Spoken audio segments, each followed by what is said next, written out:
유명한 톨킨의 소설 반지의 제왕이라는 소설이 있습니다. 영화로도 만들어져서 우리에게 방영이 됐었지요. 여기에 보게 되면 이제 반지 원정대라는 게 팀이 꾸려져서 이제 이 세상을 구하기 위해서 이제 모험을 떠나는 과정인데, 거기 보게 되면 거기에 주인공격인 한 사람이 나옵니다. 바로 프로도라는 사람이에요. 이 프로도라는 이 사람은 이제 거기서 없애야 될 절대 악의 상징인 그 반지를 없애기 위해서 그 반지를 가지고 이제 파괴하러 떠나는 일원이 됩니다. 근데 다른 사람들은요, 다 전사요, 아니면 다른 사람들은 왕족이요, 아니면 마법사요, 다 뛰어난 사람들이에요. 그런데 그 반지를 없애기 위해 선택된 이 프로도라는 친구는 정말 아무것도 아닌 친구입니다. 원래 그 족속이 키가 작아요. 다른 사람들의 반 정도밖에 키가 되지 않습니다. 힘도 없습니다. 싸움할 줄도 몰라요. 그렇다고 재산이 많은 것도 아니에요. 아무것도 아닙니다. 그런데 그가 그 반지를 제거하는 그 중책을 맡게 됩니다. 이 세상을 구할 중책을 맡은 사람으로 택함 받게 됩니다. 그러자 그가 이제 그 원정대에서 하는 일들은 어떻습니까? 때로는 자신의 사명을 완수하기 위하여, 때로는 이제 프로도라는 사람은 전사가 되기도 합니다. 때로는 리더가 되기도 하고요. 때로는 자신을 희생하는 사람이 되기도 하고, 놀라운 모습을 보여줍니다.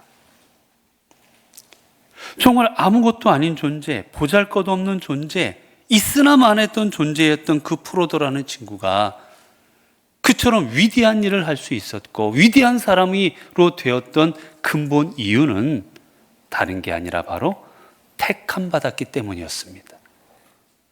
그저 평범하게 살다가 자신들의 마을에서 그저 평범하게 죽을 수밖에 없는 존재였는데, 그런 그가 이 지구를 멸망에서 구원하기 위하여, 이 지구를 저 악의 세력부터 구원하기 위하여 택함 받았을 때 그는 놀라운 존재로 변화됐던 거예요.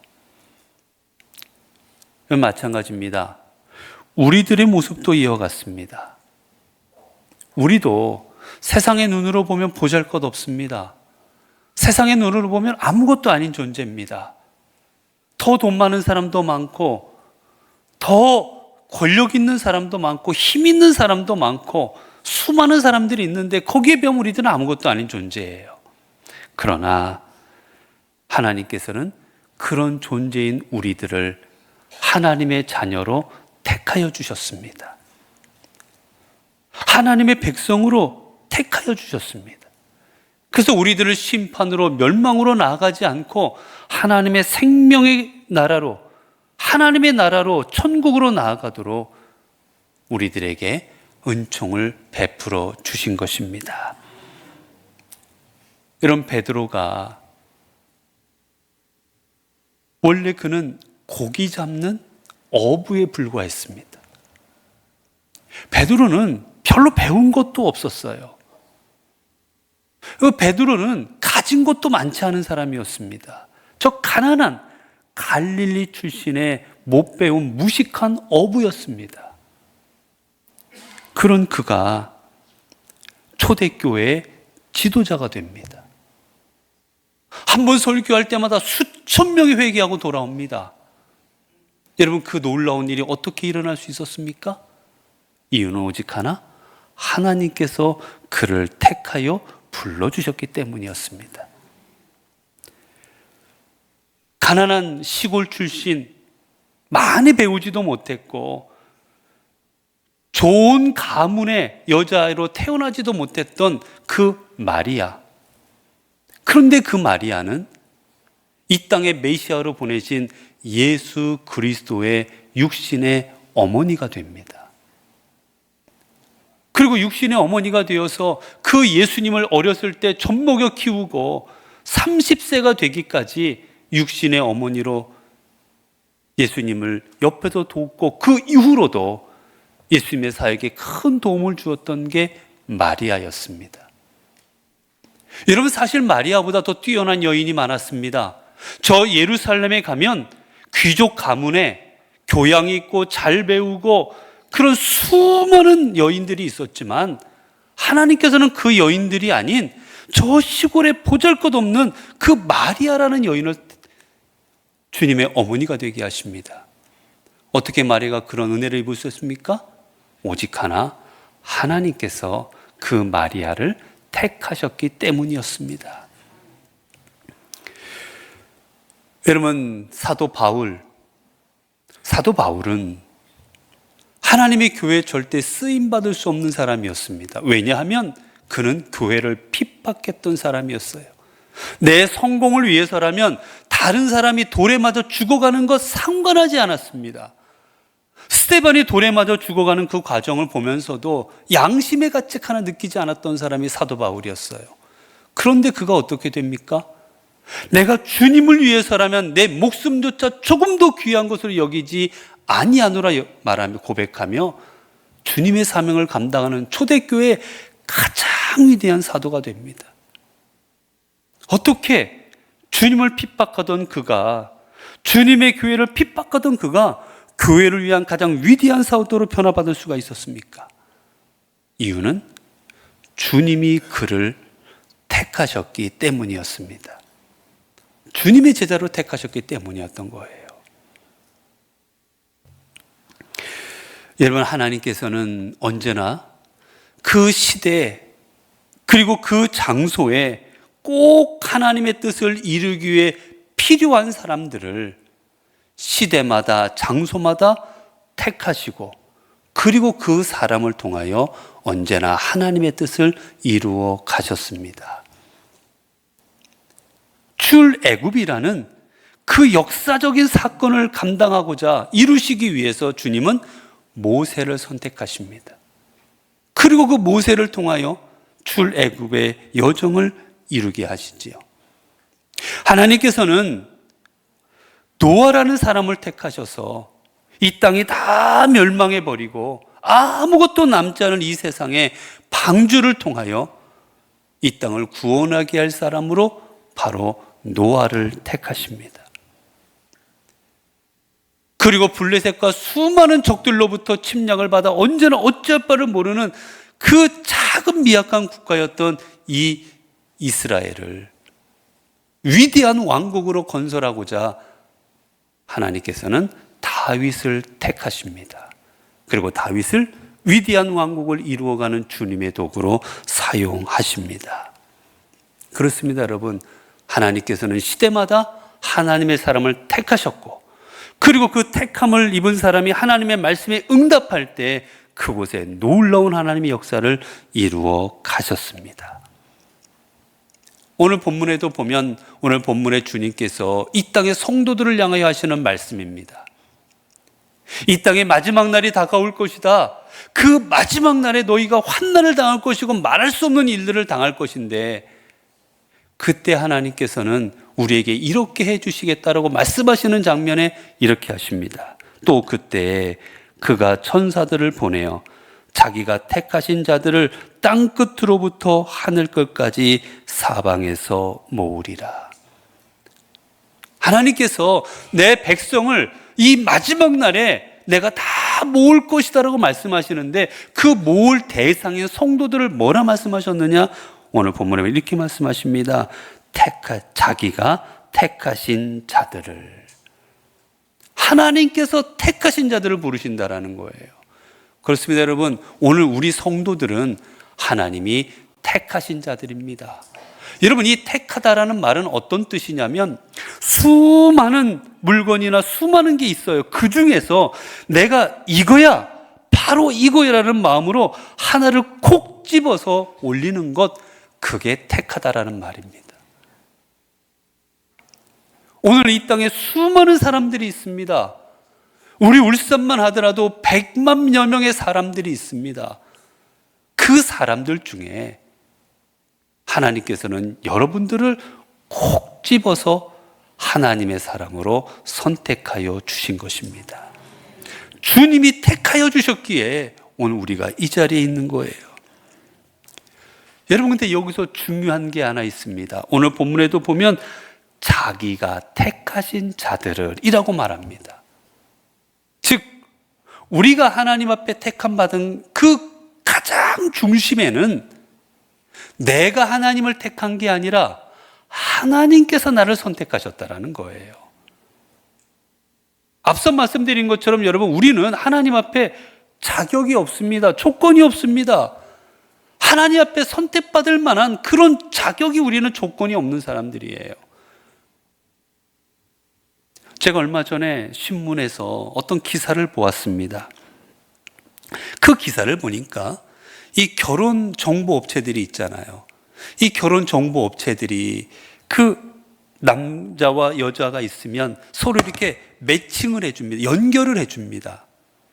그러려면 이 사람의 수준에는 누가 맞을까, 그걸 해서 수준에 맞는 사람들을 해주는 거예요. 그러다 보니까 어떻게 되느냐, 사람마다 점수를 매깁니다.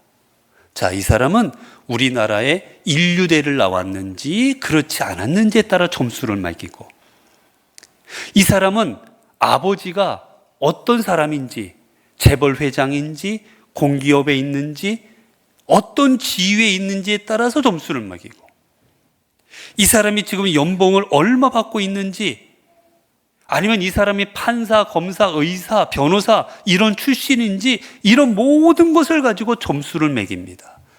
그리고 거기에 맞는 사람들을 연결해 주는 거예요. 여러분, 세상에서는 내가 누군가를 만날 때, 뭐를 할 때마다 조건을 따집니다. 나에게 맞는 사람을 위하여 조건을 따져서 선정을 해요.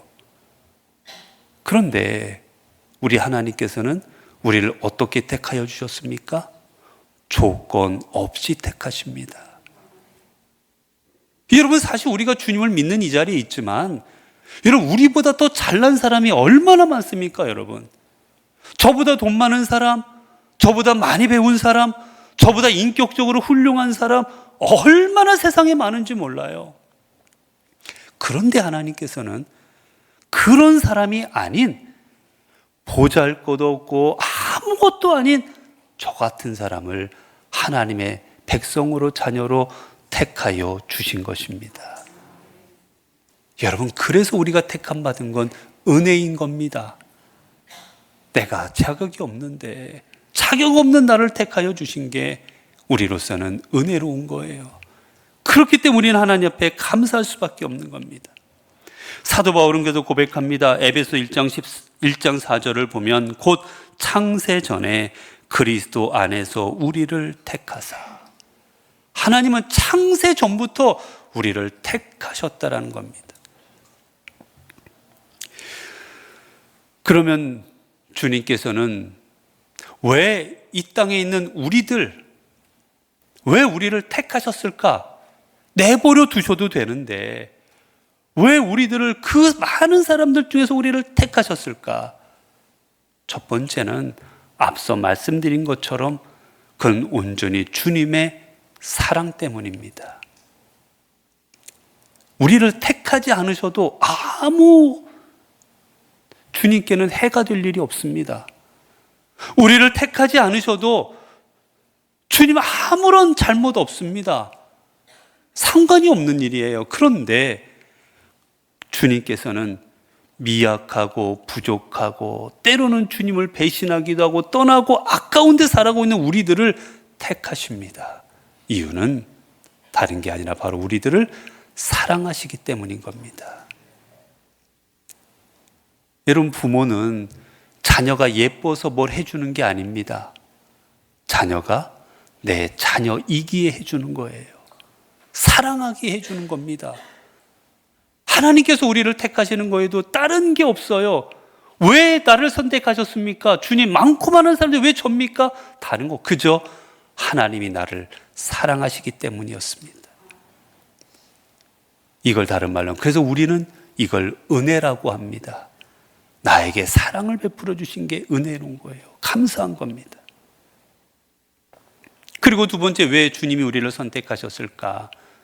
두 번째 이유는 믿음입니다. 우리가 여러분 어떤 물건을 우리가 택하거나 할 때 여러분, 우리는 어떤 마음으로 어떤 물건을 택합니까? 이 물건을 사면 이 물건이 내가 지금 필요한 곳에 쓰일 수 있을 것이다. 이 물건이 내게 합당할 것이다, 내게 꼭 필요할 것이다 라고 생각해서 그 물건을 선택하고 사는 겁니다. 하나님께서 우리들을 선택하실 때에는 어떻게 선택하십니까? 내가 선택한 이 사람이 지금은 부족하고, 지금은 아무것도 아니고, 지금은 감당할 수 있는 일도 없지만 훗날이 되면 그 믿음이 성장해서 분명 내 뜻을 이루어 갈 것이라는 믿음이 계시기에 우리를 선정하신 겁니다. 주님 우리를 믿어주셨기에 우리를 택하여 주신 거예요. 여러분, 베드로가 주님의 택함을 받을 때 어떤 존재였습니까? 그는 혈기만 왕성했지 아무것도 모르는 사람이었습니다. 때로는 주님을 3번이나 부인합니다. 도망가 버리고 말았습니다.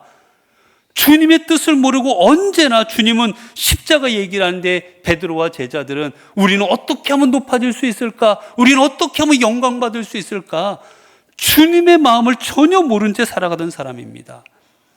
그런 베드로를 왜 주님이 택하셨을까?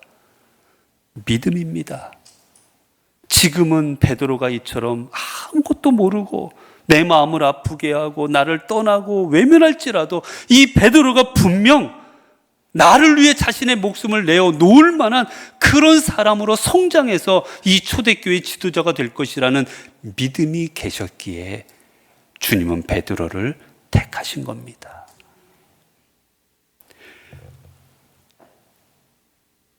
모세가 지금은 남의 집에서 아무것도 가진 게 없어서 저 처갓집에서 저렇게 양치고 있지만, 저렇게 낙심해서 아무것도 행할 수 없는 노인이 되어버리고 말았지만, 저 모세가 분명 내가 이 이스라엘을 이끌어낼 것이라는 이 나의 이 명령을 받았을 때에는 이전과 다른 모습으로 온전히 나만을 의지하며 이 백성을 저 가나안까지 이끌어 줄 것이라는 주님은 모세를 믿었기에 모세를 택하신 겁니다.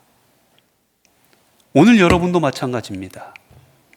하나님께서 믿음 가운데 사도 바울이든 베드로든 모세든 다윗이든 아브라함이든 선택하셨듯 그들이 내 뜻을 이룰 대상이라고 여기고 그들을 믿어주시고 선택하셨듯 오늘 우리가 택함받은 그 근간에는 주님이 우리에 대한 사랑과 또 하나는 우리에 대한 믿음입니다. 아직은 부족하고 아직은 연약하고 아직은 흔들릴지라도 조금 더 신학이 지나면 조금만 더 있으면 내 사랑하는 이 자녀들이 분명 교회를 위하여 하나님의 나라를 위하여 예수 그리스도를 위하여 하나님을 위하여 주님의 도구로 쓰임받게 될 것이라는 그 믿음이 계셨기에 오늘 우리를 택하여 주신 것입니다. 여러분, 그렇게 이제 우리는 어떻게 살아가야 되겠습니까? 우린 주님 앞에 어떻게 나가야 되겠습니까? 결국 우리의 답은 우리가 택함 받은 자답게 살아가는 겁니다. 내가 택함 받은 자로서 하나님 앞에 응답하며 주여 나는 주님 앞에 택함 받았습니다라고 택함 받은 자답게 살아가는 거예요. 그 택함 받은 자답게 살아간다는 건 무엇을 의미하겠습니까? 가장 성경에 대표적으로 택함 받은 자답게 살아간 게 사도 바울입니다. 사도 바울은 고린도서 1장 1절을 비롯해 온 서신서에 보면 그는 어떻게 택함 받은 자로서 살아가냐. 첫 번째는 사도 바울은 늘 고백합니다. 하나님의 뜻으로 말미암아 그리스도 예수의 사도된 바울은, 그는 모든 서신서마다 이렇게 처음에 시작을 이렇게 합니다. 하나님 앞에 부름받은, 예수 그리스도께 부름받은 하나님의 종 나 바울은, 그는 모든 사람들 앞에서 늘 고백하는 게 나는 하나님 앞에 택함 받은, 하나님이 택하신 하나님의 종입니다 라고 고백했습니다. 그렇습니다, 여러분. 택함 받은 자의 삶은 첫 번째, 택함 받은 자라 고백하며 살아가는 겁니다. 나는 교회를 핍박하던 사람이었습니다. 나는 주님 앞에 부름받을 자격이 하나도 없는 사람이었습니다. 그런 나를 하나님께서 사랑해 주시고 나를 믿어주셔서 하나님의 사람으로 택하여 주셨습니다. 그리고 오늘 이 자리에 있게 하여 주셨습니다. 고백하며 살아가는 거예요. 여러분, 오늘 또 여러분의 고백이 무엇입니까? 여러분, 무엇을 고백하며 살고 계십니까? 내 입을 통하여 무엇이 고백되고 계십니까? 내 입을 통하여서 내가 얼마를 벌었고, 내가 얼마를 이루었고, 내가 얼마나 많은 사람들을 내 주변에 있고, 오늘 또 이런 것을 고백하며 살아가십니까? 아니면 나는 주님 앞에 죄인이었는데, 나는 주님 앞에 아무것도 아닌 존재였는데 그런 나를 택하셔서 나를 주님의 자녀 삼아주시고 구원받게 하여 주셨습니다. 이렇게 고백하며 살아오고 계십니까? 두 번째는 우리가 주님 앞에 택함 받은 존재로 살아간다는 것은 또한 무엇이냐? 이제는 주님을 위하여 살아가는 겁니다. 이전까지는 나를 위하여 살아갔다면, 이제 택함 받았다는 것을 우리가 깨달았다면, 이제는 택함 받은 자 존재답게 주님 위하여 살아가는 거예요. 빌립보서 3장 7절에서 9절까지 보게 되면 사도 바울은 고백합니다. 나는 많은 것을 가졌노라. 나는 많은 것을 누렸노라. 그러나 이 모든 것을 배설물로 여기노라. 이는 내가 이런 것들을 잃어버리고 내 안에 예수 그리스도를 얻기 위함이노라. 사도 바울은 오직 주님을 위하여 살아가는 존재였습니다. 바리새인 중에 바리새인, 종교성이 가장 높다는 바리새인 중에 바리새인이었고, 그의 가문도 어느 가문에 뒤처지지 않을 가문이었고, 그의 신분 또한 로마 시민권을 갖고 있는 고귀한 사람이었고, 누구보다 많이 배운 사람이었지만, 사도 바울은 내가 이 모든 것보다 나는 예수 그리스도가 가장 귀하노라. 이전까지는 내가 이런 것들을 이루려고 살아갔지만 이제는 내가 주님을 위하여 살아가겠노라고 늘 고백하며 살아갔습니다. 여러분, 지금도 무엇을 이루기 위해 살아가십니까? 지금도 무엇을 위해 살아가십니까?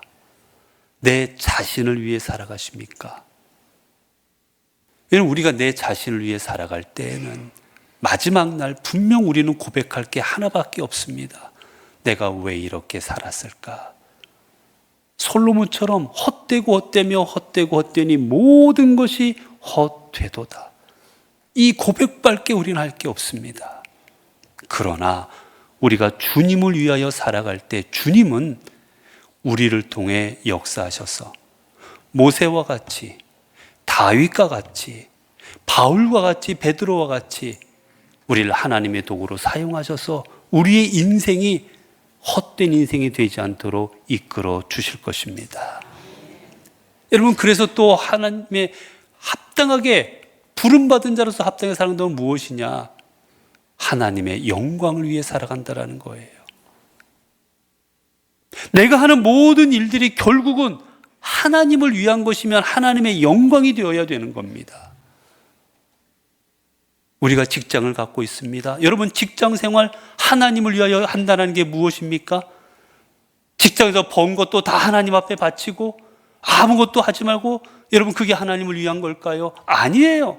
열심히 하는 겁니다. 내가 직장에 있으면 내 직장에서 열심히 사명을 감당합니다. 내가 회사를 운영하려면 열심으로 밤을 새서 회사를 위하여 열심으로 운영을 합니다. 내가 공부하는 학생이라면 밤새서 공부하면서 열심으로 공부합니다. 그런데 그 목적이 무엇이냐? 내가 많이 얻고 내가 이익을 위하여, 내 영광을 위하여, 내 욕심을 위하여서가 아니라 내가 많이 벌어서 하나님 앞에 영광이 되고, 내가 사람들 앞에 인기를 얻어서 하나님 앞에 영광이 되고, 내가 공부를 열심히 해서 훌륭한 사람이 되어서 하나님 앞에 영광을 돌리고, 그 목적이 하나님을 삼는 거예요. 하나님 앞에 목적을 삼으면 여러분, 우리가 이 땅에 감당할 것을 소홀히 할 수가 없습니다. 나를 위해서라면 포기해도 되잖아요. 나를 위해서라면 안 해도 되잖아요. 그러나 하나님을 위해서라는데 어떻게 안 합니까? 하나님을 위해서라는데 어떻게 내가 게으르게 할 수가 있겠습니까? 그렇게 하나님 위해서 살아가는 사람은 이 땅에 내게 주어진 모든 일들을 목숨을 걸고 최선을 다합니다. 그리고 또한 우리가 주님 앞에 부름받는 삶을 살아간다는 게 무엇일까? 그건 바로 증인된 삶을 살아가는 겁니다. 주님께서는 누가복음을 통하여서 내가 너희와 함께하고 너희에게 이루는 수많은 것들이 있다, 내가 너희에게 이것들을 가르쳐 주었다 말씀하시며, 그 마지막을 뭐라 말씀하시냐, 이렇게 말씀하십니다. 너희는 이 모든 일의 증인이라. 내가 너희에게 복음을 전한 것, 내가 너희를 위하여 당하는 모든 고난, 이 모든 일들, 너희들은 이 모든 일의 증인이니라 라고 하십니다. 여러분, 그렇습니다. 우리는 증인이 되고 증거가 되어야 됩니다. 어떤 증인입니까? 예수 그리스도가 우리를 위하여 십자가에 못 박히셨고, 그분으로 인하여 내가 생명을 얻었고, 그분으로 인하여 내가 새 삶을 얻었고, 그분으로 인하여 우리는 천국으로 나아가게 될 것입니다. 이 주님의 말씀에, 주님의 삶의 메시지에 우리는 증인, 증거가 되어야 되는 거예요. 사람들이 저희들을 보고, 아, 저분을 보니 정말 하나님을 믿는다라는 게 뭔가 있는 것 같구나. 저분을 보니 예수 그리스도가 분명 우리를 위해 십자가에 달리신 게 맞는 것 같구나. 예수라는 분이 이 땅에 오셔서 사랑을 증거하셨다라는데 저분의 그 모습을 보니 그 사랑이 있는 것 같구나. 우리는 주님의 증거자가 되어야 됩니다. 주의 말씀의 증거물들이 되어야 되는 거예요. 우리가 택함 받았습니다. 하나님께서 창세 전부터 택하셨고 이 땅에 보내셔서 내 삶의 자리에서 하나님의 뜻을 이루어가게 하여 주셨습니다. 그럼 우리는 삶은, 아, 저분은 하나님께서 이 땅에 보내셔서 이 땅에서 하나님의 뜻을 이루어가라고 선택하신 하나님의 사람이구나. 하나님은 저렇게 우리들을 택하여 주시는구나. 우리의 삶의 자리에서 이 주님의 말씀을 증거할 수 있어야 됩니다. 사랑하는 성도, 우리가 이렇게 택함 받은 자답게 살아갈 때 하나님 우리에게 어떤 은혜를 주십니까? 오늘 말씀 맨 마지막 절을 보시면 주님 말씀하십니다. 또 그때 그가 천사들을 보내어 자기가 택하신 자들을 땅 끝으로부터 하늘 끝까지 사방에서 모으리라. 하나님이 이 마지막 날에 하나님의 택하신 자들을 어떻게 하느냐? 멸망당하고 다 죽게 되는 그 멸망의 마지막 순간에 저 땅 끝에서부터 하늘 끝까지 온 사방에 당신의 천사들을 보내어서 한 명도 남김없이 어디에 가 있든지 그 당신의 택하신 자들을 다 불러 모아서 구원으로 인도하여 주시겠다라고 말씀하십니다. 여러분, 하나님은 무책임한 분이 아닙니다. 우리를 택하시고는 내버려 두시는 분이 아니십니다. 택하신 자들을 책임져 주시고 인도해 주시고 우리를 구원으로, 우리를 생명으로 이끌어 주십니다. 오늘 우리가 택함 받은 자답게 살아갈 때 우리의 삶의 자리가 때로는 어려운 자리일 수도 있습니다. 고난의 자리일 수도 있습니다. 사람의 욕먹을 수도 있어요. 손가락 당할 수도 있습니다.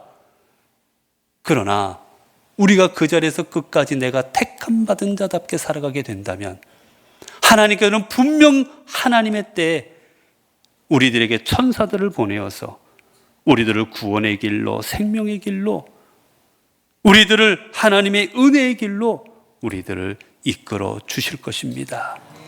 사랑하는 성도 여러분, 하나님께서 우리를 선택하신 이유는 우리를 특별히 이곳에 세우셔서 우리로 하여금 높임받고 사람들에게 인정받는 삶을 살아가라고 우리를 택하신 것이 아니라 이 땅에 우리가 하나님 앞에 택함 받은 자임을 드러내라고 우리들을 택하여 주신 것입니다. 이제 우리는 창세전부터 나를 택하시고 이 땅에 보내시고 지금도 나를 통하여 하나님의 역사하심을 이루시기를 원하시고 하나님의 뜻을 이루시기를 원하시고 하나님의 나라를 이루기 원하시는 그 하나님의 뜻을 생각하며 우리의 삶의 자리에서 택함 받은 자답게 살아가실 수 있기를 바랍니다. 때로는 어렵습니다. 때로는 힘듭니다. 고난이 있습니다. 그럼에도 흔들리지 마시고 택함 받은 자의 삶을 이루어 가십시오. 우리가 이런 삶을 살아갈 때 주님께서는 우리를 내버려 두지 아니하시고 우리들에게 천사들을 보내요. 우리들을 지키시고 보호하시고 그리고 우리들을 주님의 권능과 영광의 길로 이끌어 주실 것입니다. 기도하겠습니다.